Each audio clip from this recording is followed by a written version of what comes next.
Dear brothers and sisters in Christ Jesus, today we are entering into the fifth day of Novena to St. Clara of Assisi. Today's theme is penance. To do penance is an expression used by all Christians, including lay people who wanted to take the gospel seriously. To leave the world was an expression used by monks who also made external changes in their way of life. When Francis used both expressions at the same time, he introduced a new dimension to the idea of conversion, or perhaps restored an ancient evangelical ideal that of remaining in the world without being of the world. For this reason, Francis never considered his conversion finished. His early biographers show that even when he reached the end of his life, he still repeated, "Let us begin, brothers, to serve the Lord God, for up until now we have done little or nothing." There are four main elements which emerge from this account of Clare's conversion. The first is her meetings and conversations with Francis.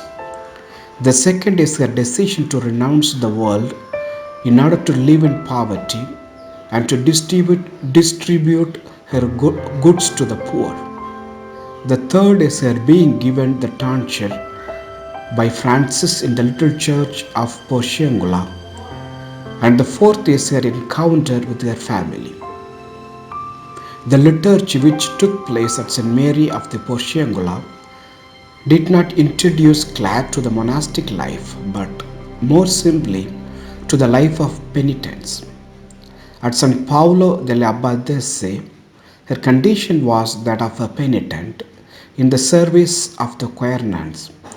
Status as a penitent was usually guaranteed by the church, which offered special protection and in effect considered the penitent an ecclesiastical person and exempt therefore from civil jurisdiction. Within this understanding, penance for men and women of the 13th century not only meant a religious dimension but a cultural condition in the fullest sense.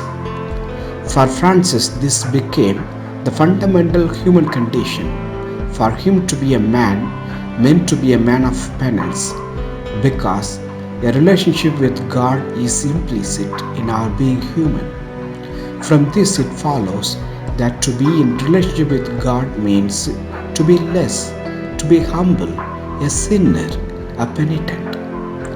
Penance is the condition of one who knows God, the only condition possible for us before God, the only condition possible for us who, drawn by Christ, seek to interest ourselves into love. We get into the external act of doing penance. Regarding the external act of Clare, took nothing in the way of food for 3 days of the week during those Lents, that is, on Monday, Wednesday, and Friday.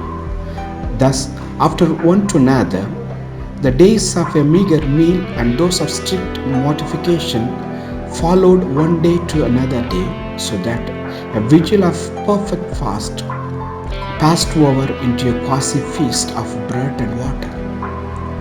It is not surprising that such a rigor, observed for a long period of time, subjected Clare to sickness, consumed her strength, and exhausted the vigor of her body.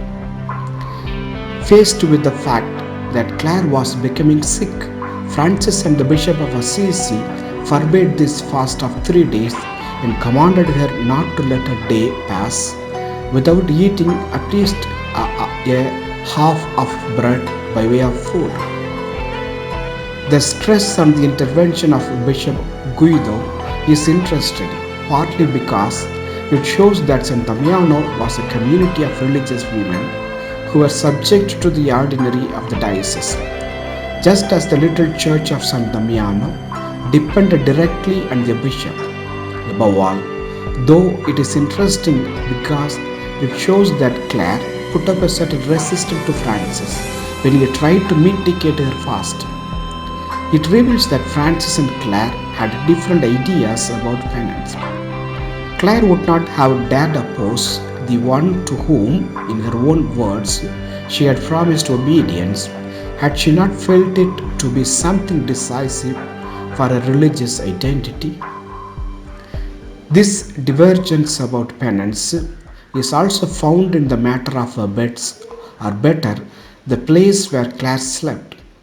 The legend of St. Clare says, the bare ground and sometimes branches of vines were her bed, and a hard piece of wood under her head took the place of a pillow. But in the course of time, when her body became weak, she placed a mat on the ground and indulged her head with a little bit of straw. After a long illness began to take hold of her weakened body, and the Blessed Francis had commanded it, she used a sack filled with straw.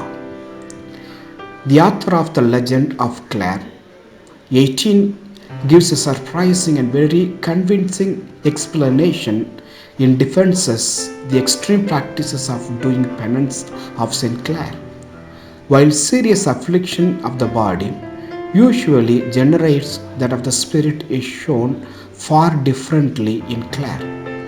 For she maintained a festive and joyful appearance in every one of her mortifications, so that she seemed either not to feel her corporal afflictions or to laugh at them. From this, it is clearly given to our understanding that the holy joy with which she was flooded within overflowed without, because the love of the heart lightens the scorches of the body. Amen.